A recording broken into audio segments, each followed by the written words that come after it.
अपना पहले परिचय दीजिए आप। हरिंदर ताऊ। मेरा नाम हरिंदर ताऊ है। हरिंदर सिंह नाम है, लेकिन आंदोलन में लोगों ने हरिंदर ताऊ रख दिया। चलिए, बच्चों का प्यार है, किसानों का प्यार है, और देश की जनता और विदेश की जनता का प्यार है कि वो हरिंदर ताऊ के नाम से ज़्यादा पहचानते हैं, तो अब हरिंदर ताऊ ही हो गया। और मैं मेरठ का रहने वाला हूँ। मेरठ जनपद में मसूरी गांव है, वहाँ का रहने वाला हूँ। अच्छा, तो आप किसान आंदोलन से कब से जुड़े हुए हैं, या अभी हाल फिलहाल में जुड़े हैं, या क्या आपका जो थोड़ा पीछे का जो जीवन है जो लोगों को नहीं पता है वो थोड़ा अपने बारे में बताइए आप। मैं मेरठ कॉलेज मेरठ से पढ़ा हुआ हूँ, और 1987 का जब आंदोलन बाबा महेंद्र टिकैत जी ने किया था, उससे पहले भी करमुखेड़ी कांड हुआ था, तो तब से हम लोग जुड़े थे। और मेरठ में 27 दिन आंदोलन चला था कमिश्नरी पे। मैं उसका उस टाइम छोटा सा सिपाही था। 27 के 27 दिन में वहाँ रहा, जीते, खुशी में घर गए। फिर 1988 में वोट क्लब पर दिल्ली हुआ था, वहाँ 7 दिन चला, हम उसमें भी रहे। बीच बीच में जेल भी गया, 17 बार मैं किसान आंदोलन के उसमें जेल भी गया। उत्तर प्रदेश की बहुत सी जेलें देखी, जैसे मेरठ की है, लखीमपुर खीरी की है, एटा मैनपुरी की है, नैनी की है, ये सब जेलों में गए, और सब किसानों के साथ। उसके बाद कुछ परिस्थितियों के कारण मैं बीच में नहीं जा पाया आंदोलन में। फिर एक मौका मिला, उसके बाद मैं अन्ना आंदोलन में भी रहा। अच्छा। उसमें भी रहा बरकरार। निर्भया कांड में भी लाठियां खाई वोट क्लब पे। और अब हमारे गुरु, आंदोलन के गुरु स्वर्गीय महेंद्र सिंह टिकैत जी तो नहीं रहे, और कमान अब उनके बेटे के हाथ में है। हमारे लिए तो ये भी बाबा हैं, और इनके बच्चे भी हमारे लिए बाबा है, क्योंकि ये कि रिश्ता बहुत बड़ा है, और इस रिश्ते की वजह से हर आदमी बाबा मानता है। तो अब नरेश टिकैत जी के हाथ में कमान है किसान यूनियन की, और राकेश टिकैत जी प्रवक्ता है। तो अब इस आंदोलन की कमान जो है वो राकेश टिकैत जी। अभी आपने जैसे रामलीला मैदान की बात करी, रामलीला मैदान का जो आंदोलन था, अन्ना आंदोलन, वो एक माना जाता है कि भाई कांग्रेस को हटाने के लिए एक बहुत बड़ा एक कारण बना। उसके बाद केजरीवाल का एक उदय हुआ, केजरीवाल ने भी अपनी सरकार बनाई। तो ये जो आपका आंदोलन है, ये क्या मोदी को हटाने के लिए है, नरेंद्र मोदी को हटाने के लिए, बीजेपी को हटाने के लिए, या मतलब इसका पीछे एजेंडा क्या है? इसके पीछे सिर्फ एक एजेंडा है कि जो सरकार ये किसानों के लिए फांसी का फंदा लाई, 3 काले कानून, ये वापसी, एमएसपी पे गारंटी का कानून, और ये अलग अलग और भी बिल ला रही है। बहुत बिल है किसानों के, देश की जनता को। आपने देखा होगा, पुरानी फिल्में देखी है, ब्लैक एंड व्हाइट जी। उनमें आपने देखा होगा ना, जो वहाँ के किसान हैं छोटे छोटे, वो किस तरह मजदूर बनते हैं, बंधवा मजदूर बनते हैं। ये देश की जनता को उस तरह ले जाना चाहते हैं। अब देखिए, सबसे पहला अनलिमिटेड भंडारण। अनलिमिटेड भंडारण कौन करेगा? उद्योगपति। और आपने अभी इसी कोरोना काल में उसका उदाहरण देख लिया कि लोगों के पास जो है ऑक्सीजन, ऑक्सीजन किस पे है? फैक्ट्रियां किसकी है? उद्योगपतियों की। अब उद्योगपति फैक्ट्री लगाता है, ऑक्सीजन का 200 रुपए का सिलेंडर है ऑक्सीजन का, और आज वो अभी इसी कोरोना काल में कितना का मिला? 30,000, 40,000, 50,000। आम आदमी कैसे खरीदेगा? पैसे वाला तो खरीद लेगा। उसके लिए तो हॉस्पिटल खुले हैं बड़े बड़े प्राइवेट। तो अब जब उद्योगपतियों ने ये हाल ऑक्सीजन, हवा जो नेचुरल है, उस पर ये हाल कर दिया। एक वो इंजेक्शन है रेमडेसिविर, हाँ, उसका मैं नाम नहीं ले पाता हूँ, वो 800 850 रुपए का इंजेक्शन है, 40 50 हजार का मिला। और यही मोदी जी कहते थे कि मैं आया हूं, मैंने बिचौलिया खत्म कर दिए, दलाल खत्म कर दिए हैं, और इन्हीं के राज में हो रहा। तो जब हवा पे उनका कब्जा हो गया उद्योगपतियों का, तो जिस दिन अनलिमिटेड भंडारण में जो हमारा ये अनाज है ये उनके पास चला जाएगा, तो फिर भूख की भी कीमत लगा देंगे। उस कीमत से डरते हैं कि देश की जनता मर जाएगी। ये तय करेंगे कि आपको भूख कितनी लगी है, उनको 2 रोटी की है तो 100 रुपए की है। तो बात तो ये है ना, ये तो हाइपोथेटिकल है, ये तो अतिशयोक्ति वाली बात है कि ऐसा हुआ तो ऐसा हो जाएगा, ऐसा उद्योगपति के हाथ में चला जाएगा। ये तो हम मतलब आकलन लगा रहे हैं। आकलन नहीं है। आप कैसे मान सकते हैं कि मोदी से ऐसी कौन सी खुन्नस है किसान आंदोलन को या किसानों को कि बिल्कुल उनके विपक्ष में हमेशा मतलब जब मुंह खुलता है तो आगे उगलते हैं मोदी जी के। तो मोदी जी क्या कर रहा है? मोदी ने क्या किया देश की जनता के लिए? बताइए ना, कुछ किया है? बताइए। जिस दिन से मोदी जी आए हैं कोई हॉस्पिटल बनाया, कोई यूनिवर्सिटी बनाई, कोई इंडस्ट्री लगाई? पिछली सरकारें जो इसे विरासत में दे के गई है ये उसको भी बेच रहा। अगर तुम्हारे पिताजी आपको 10 बीघा जमीन दे के गए, एक घर दे के गए, तो आपका फर्ज क्या बनता है अपने बच्चों के लिए? कुछ उस संपत्ति में बढ़ा के अपने बच्चों को दे के जाओगे या अपना वो घर भी और जो जमीन है उसे सबको बेच के जाओगे? बताइए। आप बढ़ा के दे के जाओगे अपने बच्चों को? तो हमने। और दूसरी चीज, मैं आज आपसे एक सवाल करता हूं पत्रकार महोदय, आप मुझे बताइए, आप भारत के नागरिक हैं या भारत की जनता है? बताइए। आप ना हिलाइए, हाँ या पूरा जवाब दीजिए। नागरिक हैं, बिल्कुल नागरिक है ना जी। तो भारत की जनता तो नहीं है, क्योंकि अगर जनता होगे तो राजा होगा, तो राजा थोड़ा ही हमारे देश में कोई है। ठीक बात है। और इनको हमने देश चलाने के लिए दिया था या बेचने के लिए दिया? आपके घर में एक नौकर है, उसको खेती देते हैं आप कि खेती में कमाइए, कमाओ, इसमें कार्य करो, जो तुम्हारी तनख्वाह होगी तनख्वाह लीजिए, अच्छा काम करिए। और वो नौकर आपकी जमीन बेच सकता है क्या? बेच सकता है? नहीं, संभव नहीं। तो ये भी तो एक नौकर है, तनख्वाह देते हैं इसको, सारी सुविधाएं देते हैं देश इसको। तो इसको देश बेचने के लिए दिया है या देश चलाने के लिए दिया?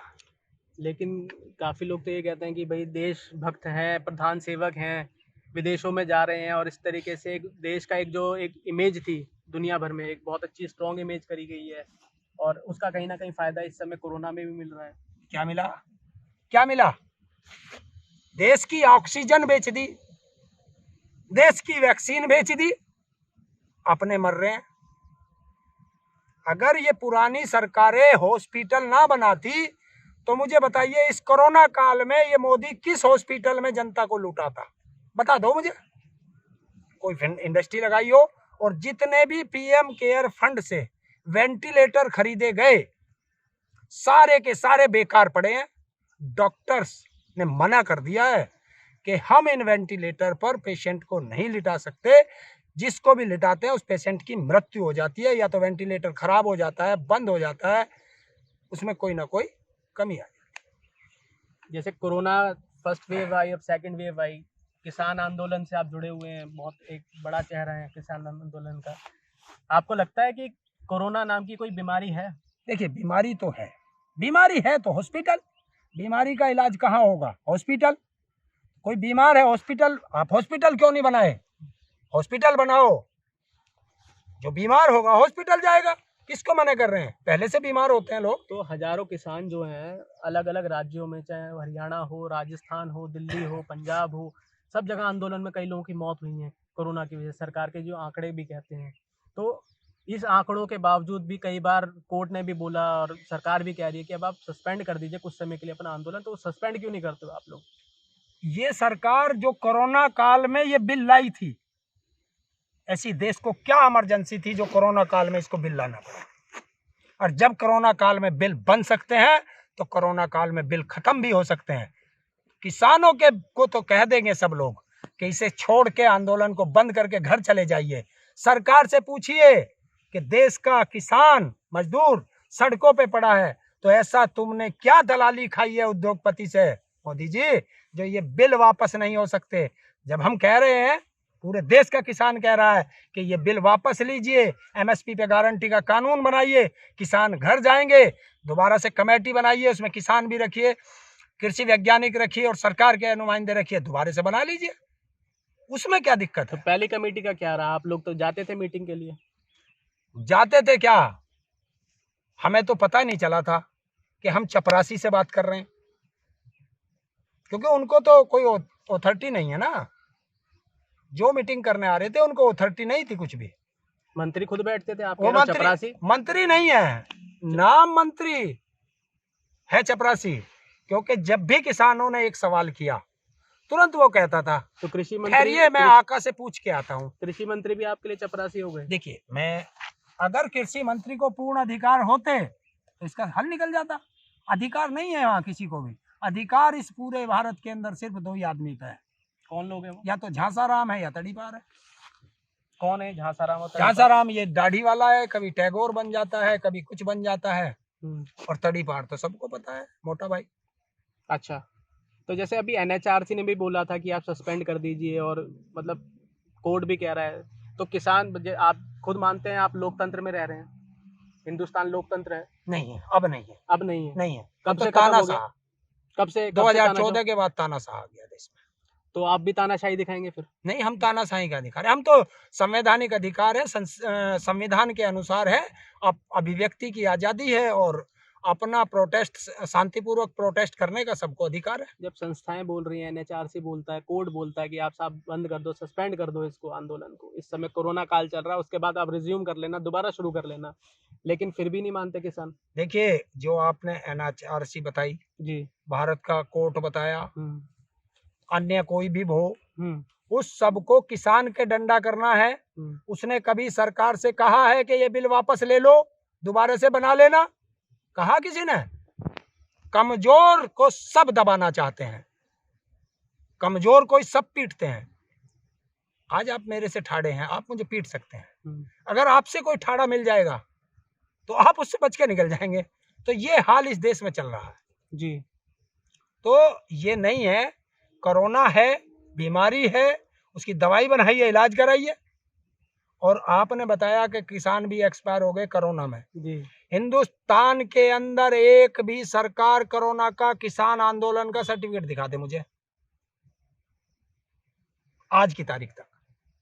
कल ये क्या मैनिपुलेट कर दे मुझे नहीं पता। सर्टिफिकेट तो जब मिलेगा ना, जब वो डेथ हो जाएगी, आप अस्पताल में जाएंगे, इलाज कराएंगे, इलाज में डिक्लेयर होगा कि कोरोना से डेथ हुई है। तो फिर कैसे कह दोगे कि कोरोना से डेथ हुई है? भाई लक्षण तो वही थे ना। कैसे? कोरोना के लक्षण थे। कोरोना के लक्षण थे, इन्होंने चेक किया? भविष्यवक्ता है, लक्षण है, लक्षण देख के बता देगा। तभी तो कहता हूं देश का झांसाराम है, हर आदमी को झांसा देगा।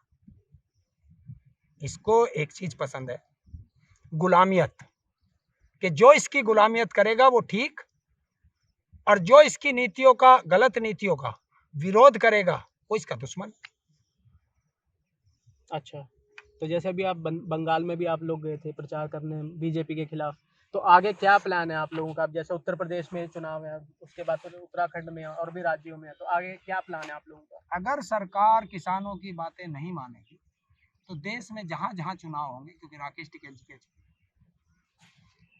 संयुक्त किसान मोर्चा ये कह चुका है कि जहां जहां चुनाव होंगे अपने किसानों को वहीं समझाने जाएंगे और सरकार का विरोध करेंगे। तो इस समय जैसे इस परिप्रेक्ष्य में देखें तो क्या बसपा के साथ जाएंगे किसान? नहीं, अभी किसी ने कोई डिक्लेयर नहीं किया जी। हम उसके साथ जाएंगे जो सरकार को हराएगा।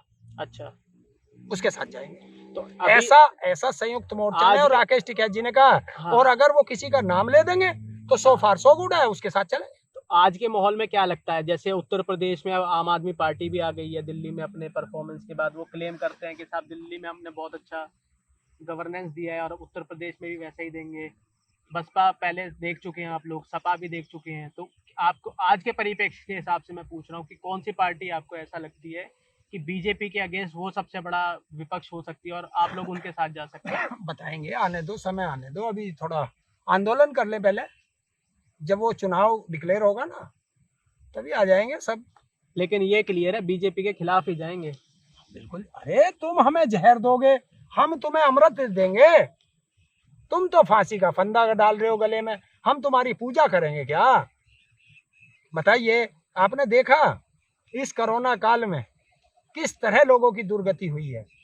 उत्तर प्रदेश के अंदर गंगा में किस तरीके से लाशें बही हैं, और गंगा के किनारे किस तरीके से शमशान बन गए। वो कब्रिस्तान बन गए। हिंदू धर्म में अपमान है कब्रिस्तान बनना। हमारे हिंदू धर्म में अंत्येष्टि की जाती है, जलाए जाते हैं और दफनाए नहीं जाते हैं। तो ये, और जो सबसे बड़े अपने आप को हिंदू हृदय सम्राट कहते थे, हैं, हमेशा उसको कभी भी उसके मुंह से सुन लेना कि मैं हिंदू, हिंदू खतरे में, हिंदू खतरे में। अरे मेरे यारो, ना हिंदू खतरे में था, ना मुसलमान खतरे में था। अरे जिस दिन से तुमने गद्दी संभाली, उस दिन से मेरा देश खतरे में है। आज ये हिंदू के तो सब हैं, और अब उसको देखिए, अब पूरा आईटी सेल बीजेपी का सब लग गया उसको डेंट करने के लिए। कोई 3 साल पुरानी तस्वीर बता रहा है, अरे 3 साल पहले भी तो ही था, तो फंस गया। अब कहते हैं ये तो परंपरा है। मुझे बताइए, हिंदू धर्म में कौन सी परंपरा है कि सबों को दफनाया जाएगा? नहीं, वो गरीब लोगों की शरीर थे, डेड बॉडी थी, कि उनके पास 30-30, 40-40 हजार, 20-20 हजार रुपए नहीं है उनका अंतिम संस्कार करने के लिए। इस कोरोना काल में सब घरों में बैठे हैं। उसने तो कह दिया घर में रहोगे, घर में रह लेंगे, खाएंगे क्या? तेरे पास तो हिंदुस्तान की सारी दौलत है, तेरे मंत्रियों पे हराम की दौलत है, इस किसान पे क्या है? मजदूर पे क्या है? जो मजदूर सुबह 500 रुपए लेके गया, सब्जी लाया, ठेले पे सब्जी बेच रहा है, तूने तो लॉकडाउन कर दिया, पुलिस वाले ने डंडा मारा, सब्जी बखेर दी, 2500-5000 का चालान कर दिया। 500 रुपए की सब्जी थी, क्योंकि उसके बच्चे बाट देख रहे हैं कि शाम को पापा सब्जी बेच के आवेंगे, आटा लावेंगे, दाल लावेंगे, रोटी बनाएंगे, खाएंगे। तो वो तो वहां मर गया, 5000 को और मर गया। तो क्या करेगा, कैसे खाएगा जो डेली कमाने वाला, खाने वाला? उसके लिए क्या सोचा तुमने? लॉकडाउन तो कर दो। मैं कह रहा हूँ लॉकडाउन 1 साल के लिए लगा दो, उनकी सोचो, उनको कौन खिलाएगा गरीब मजदूर को? अभी तो कोरोना आया है, इससे बड़ी बीमारी जिस दिन लॉकडाउन खुल जाएगा और आ रही है। कौन सी बीमारी है? भरोना। भरोना मतलब EMI भरो, बच्चों की फीस भरो, मकान का किराया भरो, दुकान का किराया भरो, बिजली का बिल भरो। तो अब जो ये भरोना आवेगी, यो और मारेगी। तो आपके आंदोलन में अभी बसपा की तरफ से कोई लोग जुड़े हैं? कभी मायावती से कोई फोन आया हो, कोई समर्थन आया हो? देखिए, कौन कौन सी पार्टियों से आपको अभी समर्थन है? देखिए, अभी 26 तारीख को ब्लैक डे मना था, लगभग 12-14 पार्टियों ने समर्थन दिया था। उत्तर प्रदेश से कौन कौन सी पार्टियां ऐसी थी जिन्होंने समर्थन दिया आपको? लगभग विपक्ष की सारी पार्टी थी। कौन कौन सी? जैसे समाजवादी थी, RLD थी, वो एक चंद्रशेखर आजाद है वो था, और कांग्रेस थी, शायद मायावती का मुझे जानकारी कन्फर्म नहीं है मुझे। अच्छा, हाँ, उन्होंने दिया या नहीं दिया, देखो मैं गलत, जिसकी मुझे जानकारी है जी, मैं उनको बता सकता हूँ। और अगर उन्होंने समर्थन वगैरह दिया होगा तो बड़े नेताओं को फोन किया होगा, राकेश टिकैत जी वगैरह, या संयुक्त किसान मोर्चा में हो रहे हैं। आपकी जानकारी में नहीं है? मेरी जानकारी में नहीं है। तो कांग्रेस को आप स्ट्रॉन्ग विपक्ष मानते हैं उत्तर प्रदेश में आज के माहौल में? नहीं, अभी तो नहीं है, क्योंकि अभी उसका है नहीं यार। बाकी जनता है, ये जिसको चाहे उसे स्ट्रॉन्ग कर देगी और जिसको चाहेगी उसे डाउन कर देगी। तो जैसे अभी, क्योंकि इनको मेहनत करनी चाहिए, सबको एक होना चाहिए। मैं तो ये चाहता हूँ कि विपक्ष को एक होकर के मजबूत होना चाहिए, और जब विपक्ष एक होकर के मजबूत होकर के लड़ेगा, क्योंकि अगर विपक्ष मजबूत होता और मीडिया अपना सही कार्य करता तो किसान को सड़कों पर नहीं बैठना पड़ता। ये हम इसी की वजह से बैठे हैं कि मीडिया तो सरकार का चाटुकार बन गया, विपक्ष कमजोर हो गया। क्या करते विपक्ष करने? मीडिया क्यों चाटुकार हो गया है? मीडिया क्यों हो गया चाटुकार? ये जितना तुम नेशनल मीडिया कहते हो सारा चाटुकार है, सरकार का गुलामी करते हैं। अच्छा, हाँ, तो फिर जो दूसरी मीडिया है, जो डिजिटल मीडिया, सोशल मीडिया ही है जिससे आंदोलन चल रहा। हाँ। उसका सबका धन्यवाद पूरे भारत के अंदर। अच्छा, हाँ, पूरे भारत के अंदर। अच्छा, क्योंकि आप देखते हो जी, आप आर भारत पे चले जाओ, हाँ जी, कितनी बदतमीजी से बोलते हैं वो लोग, कितना बदनाम करते हैं। आपको प्लेटफॉर्म देते हैं बोलने के लिए कभी? नहीं, हिम्मत नहीं मुझे कोई दे दे। अगर इनकी माँ ने दूध पिलाया तो एक बार बुलवा दे, भाग जाएंगे, या तो उस दिन इनका बाप चैनल बंद कर देगा या उस पत्रकार की नौकरी चली जाएगी। ये मेरा दावा है। आर भारत ले लो, जी न्यूज ले लो, अरे आप देखो ना भाई, 20 या 22 चैनल तो अंबानी के हैं। अंबानी का ये गुलाम है देश का प्रधानमंत्री जो है बैठा। बाकी 30 या 36 चैनल सुभाष चंद्रा के हैं, वो बीजेपी का राज्यसभा सांसद है। तो भैया ये हमारी कहेंगे या अपने बाप की कहेंगे? ठीक बात है। तो ये तो सिर्फ किसान आंदोलन को बदनाम करने के लिए बैठे हैं। बताओ, आपने जैसा भी बताया कि कांग्रेस है वो विपक्ष, स्ट्रॉन्ग विपक्ष नहीं है। आम आदमी पार्टी अभी आ रही है, फुटप्रिंट कुछ है नहीं, क्या करेगी क्या नहीं करेगी किसी को नहीं पता। बसपा का आपको पता ही नहीं है, वो है नहीं है आपके साथ। तो कुल मिला के बची कौन? भीम आर्मी, समाजवादी पार्टी या आरएलडी? नहीं, ऐसा मैं किसी के लिए नहीं कहूंगा अभी, जब तक राकेश टिकैत जी का आदेश नहीं आएगा मैं किसी के बारे में कोई शब्द नहीं कहूंगा। अच्छा। हाँ, क्यों कि एक वफादार सिपाही का यही कर्तव्य होता है कि सेनापति के आदेश का पालन करे। तो अभी सेनापति का आदेश नहीं आया ना। सेनापति आदेश कहेंगे कि गड्ढे में वोट गिरनी है, तो इस बार देश का किसान गड्ढे में ही गिरेगा। अच्छा। क्यों? क्योंकि इस योगी महाराज को मठ में बांटना है और वो झांसाराम को झटका देना है। योगी जी से क्या परेशानी हो गई आपको? योगी जी अच्छा कार्य तो सब जगह भ्रमण कर रहे हैं। 15 से 20 हजार करोड़ रुपया हमारा गन्ने का बकाया। बता, किसी पेट्रोल पंप पे किसान जागा, वो 2 घंटे के उधार भी तेल दे देगा? दे देगा नहीं। मतलब खाद का गट्टा उधार मिल जाएगा, बीज दवाई हमें उधार मिल जाएगी है? हमें तो पहले पैसा देंगे तब सामान मिलेगा। और हमारा अभी पूरा गन्ने का पेमेंट बकाया, कुछ जगह तो पिछले साल का भी अभी रह रहा। तो वो कोरोना से लड़ेंगे या इस समय इतनी सारी समस्याएं हैं तो कोरोना काल में तो आपको सहयोग करना चाहिए। जब देश, हम तो सहयोग क्या करें, पता क्या करें, हम सहयोग ही तो कर रहे, चुप बैठे, हमने तो पैसा ही ना मांगा। पिछले 1 साल से जो और आपको जानकारी है कि जो बैंकों से लोन ले रखा किसानों ने, बैंकों ने डंडा कर दिया है कि तुम्हारी आरसी काटेंगे, फलाना करेंगे। हमारा तो पैसा हमें मिला नहीं, जो हम पे बैंक का वो हमारी आरसी, हमारी जमीन बेचने की तैयारी कर रहा। तो क्या करें भैया? बिजली का बिल है, एक महीने का अगर नहीं भरते हैं तो पेनल्टी लगा देते हैं हमारे पे। जब ये सरकार में आए थे, इन्होंने कहा था कि 14 दिन के अंदर आपके गन्ने का पेमेंट मिलेगा, वरना आपको ब्याज मिलेगा। ब्याज तो छोड़, यहाँ मूल ही ना मिल रहा। तो किसकी भी बात पे विश्वास करें? ये मोदी कह के गया था देर मेरठ में। अच्छा। हाँ, और मेरठ में कह के गया था कि साथियों, मेरे किसान भाइयों बहनों, जिस दिन उत्तर प्रदेश की सरकार बनेगी उस दिन मैं सरकार से कहूंगा कि 1000 करोड़ रुपए का किसान फंड बनेगा। कहाँ है वो? उस पर तो काम चल रहा है ना, कि इंश्योरेंस को लेके भी पिछली बार सरकार जाने की तैयारी में कर रहे हैं, अभी काम ही चल रहा। 5 साल की योजना क्या हो। 2017 में फतेहपुर में रैली की थी। भाइयों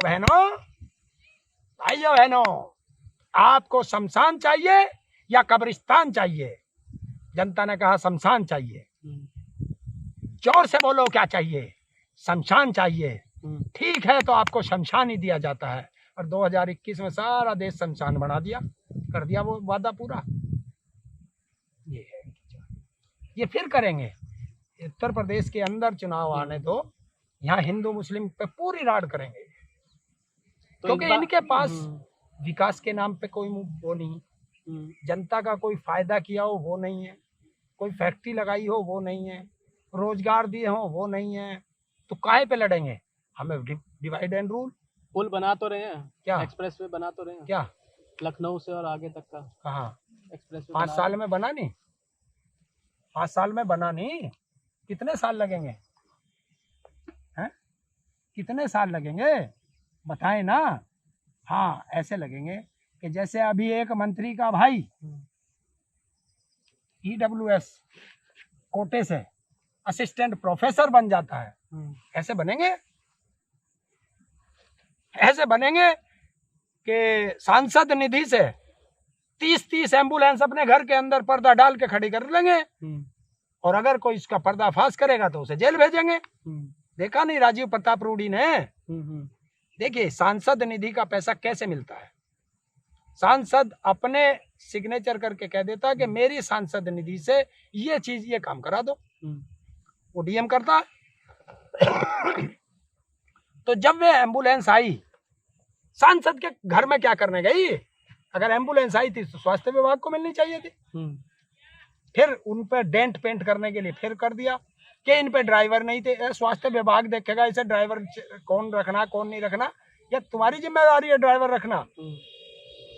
ठीक बात है। कह रहा ये खराब थी, नई खरीदी गई, जो 10 दिन 15 दिन पहले खरीदी गई, वो खराब कैसे हुई? तो इसका मतलब पुरानी को रख रहे थे वहां, पैसा हजम कर रहे थे। और पप्पू यादव, देखिए मैं उसका धन्यवाद करता हूँ। क्यों? मुझे उसकी हिस्ट्री से कुछ नहीं लेना, मैं वर्तमान देखता हूँ। वर्तमान में पिछली बार बाढ़ आई बिहार में, पानी में, गारा में, ट्रैक्टर से, पैदल, उसने पूरे बिहार की सेवा की। पिछली बार कोरोना आया, पूरी सेवा की जनता की। हो सकता है उसे लालच हो कि जनता मुझे वोट देगी, जनता ने उसे नकार दिया। इस बार कोरोना आया, उसने जनता के नकारे को नहीं बोला तुम मुझे वोट दो ना दो, मेरा फर्ज है, मैं तुम्हारी सेवा करूंगा। वो फिर जी जान से जुटा। कोई सा नेता आया था बाहर, प्रदेश का मुख्यमंत्री निकला था बाहर, या बीजेपी निकली थी बाहर? कोई नहीं। वो फिर भी लगा रहा, ब्लैक में खरीदता रहा, लोगों को सस्ते देता रहा, जीवन बचा रहा था कोरोना काल में। तो उसने इनका उजागर कर दिया भ्रष्टाचार, तो उसे जेल भेज दिया। तो जो भ्रष्टाचार उजागर करेगा उसे जेल भेजेंगे, ये इनकी नीति है। तो उत्तर प्रदेश के अंदर फिर हिंदू मुस्लिम होगा, कब्रिस्तान शमशान होगा, कहीं मस्जिद ढाएंगे, कहेंगे हिंदुओं ने ढा दी, कहीं मंदिर ढाएंगे, कहेंगे मुस्लिमों ने ढा दी, कहीं मस्जिद में मीट फेंकेगा कि हिंदुओं ने फेंक दिया, कहीं मंदिर में मीट फेंकेगा कि मुस्लिमों ने फेंक दिया। बस इन चीजों पर लड़ाएंगे। और मैं देश की जनता को एक ही कहना चाहता हूं, ना हिंदू पे लड़ेंगे ना मुसलमान पे लड़ेंगे, चाहे जो हो जाए, चुनाव में शांत रहेंगे और विरोध करेंगे। और मैं तो अब एक ही कहना चाहता हूँ, बहुत से इन वीडियो पे कमेंट भी करेंगे, कुछ अच्छे भी कमेंट करेंगे, कुछ गालियां भी देंगे मुझे। अच्छी बात है, देना भी चाहिए गाली, क्योंकि वो उनका अधिकार है। पर मैं ये पूछता हूँ कि वो बताएं जो मुझे गाली दे रहे हैं, क्या उनका कोई रिश्तेदार इस कोरोना में नहीं भटका? बस इसे देख लेना, गाली दो, मुझे कोई फर्क नहीं पड़ता, खूब गाली दो। और जो अच्छे लोग हैं मैं उनसे कहता हूँ मुझे धन्यवाद ना दें, बस अगले 3 आदमियों से एक मैं पूरी वही मुहिम चलाऊंगा। मैंने एक पिक्चर में देखी थी, वो मुहिम मुझे बहुत अच्छी लगी, मैं वो मुहिम चलाना चाहता हूँ कि जो मुझे धन्यवाद दे वो धन्यवाद ना दे, सिर्फ अगले 3 बंदों से कहे कि बीजेपी को वोट ना दें, और उनसे वादा करे कि वो अगले 3 आदमियों से करे, और हिंदुस्तान में एक लहर चला दो कि बस बीजेपी को वोट नहीं देनी है, क्योंकि देश का किसान, देश का मजदूर, देश का बेरोजगार सड़कों पर है। आप हमेशा बीजेपी बीजेपी बोलते हैं और फिर कहते हैं कि 2 लोग ही जिम्मेदार हैं। अगर ये 2 लोग हट जाते हैं फिर भी आप बीजेपी का विरोध करेंगे? देखिए बीजेपी का क्यों विरोध कर रहे हैं? बीजेपी की कोई सरकार है, प्राइवेट लिमिटेड कंपनी तो है, प्राइवेट लिमिटेड कंपनी है, कौन कह रहा? आपने देखा, आपने 2-4 प्रधानमंत्रियों का कार्यकाल तो देखा होगा जी। आपने, मैं बीजेपी में अटल बिहारी वाजपेयी भी थे, आपने उनको प्रधानमंत्रित्व काल में कभी सभा करते देखना, उनकी कोई वीडियो निकाल लेना, जब वो सभा करते थे, चाहे वो चुनावी सभा कर रहे हो, कभी उनके आसपास जब चुनावी सभा करते थे, उनके उस पे सामने कभी कमल का फूल नहीं लगता था। ये देश का प्रधानमंत्री है या बीजेपी का प्रधानमंत्री है? तो ये बीजेपी का प्रधानमंत्री है, तो इसके मतलब प्राइवेट लिमिटेड कंपनी हुई। जब भी ये सभा करेगा, इसकी सभा के सामने बीजेपी का कमल का फूल लगेगा। क्यों लगेगा भाई? या तो इस्तीफा दे बीजेपी में, और देश का प्रधानमंत्री है तो पीछे वो लग रहा है उसका बैनर, उसकी कोई दिक्कत नहीं, आगे क्यों लगा के बात कर रहा है? और दूसरी चीज, पूरा देश 7 साल से इसके मन की बात सुन रहा है, जनता के मन की बात कब सुनेगा? बताओ कब सुनेगा। इसीलिए तो कहते हैं कि अगर शादीशुदा को गद्दी दोगे तो वो अपनी मन की बात घरवाली से करेगा, और अगर ऐसों को गद्दी दोगे तो वो अपनी मन की बात रेडियो पे तुमसे करेगा। शादीशुदा तो आप भी नहीं है। तो मैंने कद कही गद्दी, मैं चुनाव भी नहीं लड़ूं, मेरा तो वादा है कभी चुनाव नहीं लड़ूं। अच्छा, हाँ, मेरे पे है क्या चुनाव लड़ने को। जो अगर चुनाव का फार्म आएगा ना जी मेरे पे वो भी खरीदने को ना। बैंक में खाता नहीं, विकलांग पेंशन नहीं लेता, जिसे यो सम्मान निधि के मैं उसे जो भीख कहता हूँ 2000 रुपए, मैं वो नहीं लेता। आएगी कहाँ जब बैंक में खाता ही ना। ठीक बात। मैंने फार्म ही नहीं भरा तो मुझे क्या करना। तो मेरा काम समाज सेवा है, जितनी मेरी औकात है करता हूँ। गलत का विरोध करना ये मेरा जन्म सिद्ध अधिकार है। जहाँ गलत होगा और मेरी हैसियत होगी उसका विरोध करूंगा, हमेशा करूंगा। और गलत को गलत कहना अगर हिंदुस्तान में गुनाह है तो ये तो मैं जब तक जीऊंगा करता रहूंगा। तो ताऊ तुम्हारी दुश्मनी मतलब किसानों की दुश्मनी जो है वो मोदी और शाह से है या बीजेपी से है? हमारी सरकार से, क्योंकि जब कांग्रेस की सरकार थी हम तो तब भी करते थे। जो गलत नीति बनाएगा हमें तो उसका विरोध करना। अच्छा, आपने जैसे कि पप्पू यादव की बात करी है, पंजाब की सरकार से आप संतुष्ट हैं कि पंजाब की सरकार ने किसानों की पूरी देखभाल करी है, उनके जो हक हैं उनको समय पे पंजाब हो तो उसका सारे पंजाब का विरोध कर रहे हैं, उसका तो विरोध कर रहे हैं वहाँ। तो वहाँ पे भी जारी रहेगा आंदोलन, जारी रहेगा। जब वहाँ चुनाव होंगे तो आप लोग वहाँ पर भी जाएंगे बदलाव के लिए? बिल्कुल जाएंगे, वहाँ भी वहाँ की पंजाब की जनता जैसा कहेगी वैसा वहाँ भी होगा। तो वहाँ पर तो पंजाब में तो बीजेपी बचती है और फिर दूसरा आम आदमी पार्टी का थोड़ा बहुत फुटप्रिंट आ रहा है, तो सीधा फायदा तो उन्हीं को मिलेगा। भैया हमारी कोई रिश्तेदार है बताओ है? या हमारी इनसे कोई जाति दुश्मन आ गई मोदी से या अमित शाह से? हमारी कौन सा भैंस खोल रखी। गलत नीति बनाते हैं तो गलत नीति का विरोध करना जी तो सबको है। आपने वैक्सीन लगवा ली? आज लगी है। कौन सी लगवाई है? वो वैक्सीन है जो भारत की बनी हुई है। तो ये तो कहते हैं मोदी वैक्सीन है, तो फिर क्यों लगवाई मोदी वैक्सीन? मोदी से इतना अगर आपको मोदी की वैक्सीन कैसे होगी? साइंटिस्ट है मोदी, ये कब से साइंटिस्ट हो गया? फिर मैं कह दूंगा इसके बाप का पैसा लगा है इस वैक्सीन को बनाने में। बताओ, हिंदुस्तान के हर नागरिक का उस एक वैक्सीन में हिस्सा है। अखिलेश यादव ने बोला कि ये मोदी जी की वैक्सीन है, मैं नहीं लगवाऊंगा। वो राजनीतिक है, वो कुछ भी कहे, मुझे इस बात से मतलब नहीं है। ये हिंदुस्तान के हर नागरिक का इसमें पैसा लगा हुआ है, टैक्स का पैसा। आपका भी लगा, मेरा भी लगा, इस भाई का भी लगा, वो छोटे बच्चे उनका भी लगा, और उस गरीब मजदूर का भी लगा जो मजदूर सुबह से शाम तक कमाता है झाड़ी का। क्यों कि वो भी अगर एक माचिस लाता है तो टैक्स पेड होती है, वो टैक्स दे के आता है, और जितना उसकी हैसियत है वो उतना देता है। अरे देखो हिंदुस्तान को, जिसको हिंदुस्तान में होना चाहिए था, जिसके लिए ये लड़ रहा, पूरे देश के 70% किसानों से दुश्मनाई मोल ले ली इस मोदी ने। किसके लिए लड़ रहा है? अडानी अंबानी के लिए। अच्छा, वो देश छोड़ के भाग गया इस महामारी में, और जिसको इस देश से प्यार है, क्योंकि इस देश में कुछ रत्न है, उनको मैं रत्न कहता हूँ, तो क्या कोहिनूर है। अगर मैं उनको कोहिनूर की उपाधि दूं तो भी कम है। जैसे रतन टाटा, वो कार्य करता है, दिखाता नहीं। आज तो बुजुर्ग हो रहा, मैंने अभी उसकी वीडियो देखी, चलने में भी बड़ी मुड़ के चलते हैं वो। चीन ने कहा कि हम 7 तारीख के बाद आपको ऑक्सीजन देंगे, उसने कहा अपने घर बैठ, अभी हम जिंदा हैं हिंदुस्तान में। 75 लाख के 450 प्लांट लगवा दिए तुरंत ऑक्सीजन के हैं, और 600 मीट्रिक टन या कितनी तो अपनी फैक्ट्री से पहले दिन से शुरू कर दी। लेकिन कांग्रेस के टाइम पे उन पे भी आरोप लगते रहे।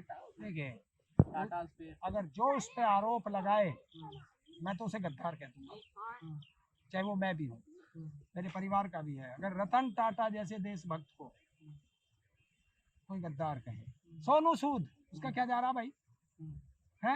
अरे भारत रत्न लेके बैठ गया, पता कुछ आया कोरोना काल में है? कहाँ है वे अभिनेता? और वे अभिनेता जरूर बोले हमारे खिलाफ, जो मोदी के चमचे हैं। सोनू सूद निस्वार्थ भाव से लोगों की सेवा कर रहा है। क्रिकेटर उससे मदद मांग रहे हैं, बताइए। वो कहता है 10 मिनट का समय दीजिए। कुमार विश्वास भी कर रहे हैं। हाँ कर रहा है, बिल्कुल कर रहा है, मेरा दोस्त है, ये अन्ना आंदोलन के दोस्त है। कुमार विश्वास का भी धन्यवाद, जिसकी जितनी उसकी औकात है, एज ए कवि तो है, कितना कमाया होगा वो जाने। 100 करोड़ 200 करोड़ जो उसकी संपत्ति होगी भगवान जाने। ईमानदारी की है, कवि है, और वो जितनी मेहनत कर रहा है वो गांव के लिए कर रहा है, उसका दिल से धन्यवाद। और सोनू सूद को तो बस एक बार मिलने की भी इच्छा है, कभी मिलूंगा, अगर जिंदा रहा तो उससे एक बार मिलने जरूर जाऊंगा। अगर मैं महाराष्ट्र गया तो मिलूंगा, उसको एक बार प्रणाम करूंगा, बाकी कुछ नहीं। बाकी को और कुछ किसी कुत्तों से मिलने की मेरी कोई इच्छा नहीं है, उससे है। क्यों? उसने देश सेवा की है, मनुष्य की सेवा की है। और जो इस महामारी में जो इस तरह की सेवा करता है वही तो भगवान है। और क्या भगवान कहीं धरा है? अल्लाह कहीं धरा है? वाहेगुरु कहाँ है? मानव सेवा में तो है। अब आप देखिए, जब आपको कुछ नहीं मिल रहा, ऑक्सीजन नहीं मिल रही थी, हैं? ये सरदार लोग आ गए इंदिरापुरम में, गुरुद्वारे में लंगर लगा दिया ऑक्सीजन का ही, हैं? तुम्हें 50,000 में सिलेंडर नहीं मिल रहा, और वहाँ वो पता नहीं कहाँ कहाँ से ला रहे। सरकार उस पर भी बैन लगा रही है कि सिलेंडर नहीं मिलेंगे। रास्ते में उनकी गाड़ी आ रही उसे भी रोक रहे हैं, लेकिन उन्होंने सेवा की, लोगों की निस्वार्थ भाव से सेवा की। वहाँ दिल्ली में हॉस्पिटल का हॉस्पिटल बना दिया निस्वार्थ भाव में, हैं? लंगर तुमने कोरोना काल में बंद करे और वो भोजन दे रहे हैं उन मजदूरों को।